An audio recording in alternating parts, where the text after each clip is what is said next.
السلام عليكم. عندنا الريدمي 14 سي 256 16 رام، فيها واحد الثمن خيالي 1550 درهم. عندنا الريدمي الأ 5 128 جيجا و4 في الرام 1150 درهم.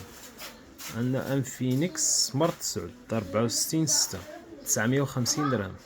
عندنا الريدمي الأ 3 برو 128 جيجا كتجينا و4 في الرام، عاملين لها الثمن ديالها سيدي الثمن ضخم 1150 درهم.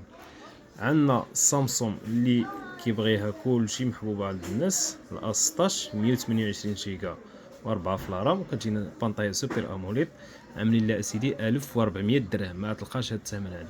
وعندنا سامسونج الأ 06 كتجينا ب 64 جيجا و4 في الرام اسيدي، حتى هي بانطايا سوبر اموليد، فيها الثمن مناسب. بشحال غادي نحسبوا لها؟ غادي نديروا لها سيدي 1000 درهم، يلا حيد 1000 درهم. وعندنا أ 06 فيها الانواع، كاين الذهبي وكاين كحل.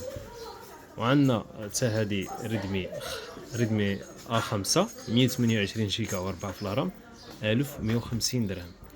وهذه ريدمي 3 برو حتى هي درنا عليها. وعندنا نوكيا اوريجينال 100%، كتجينا حتى هي بالكارانتي ديالها اوريجينال 100%. شحال غادي نعملوا له؟ 250 درهم.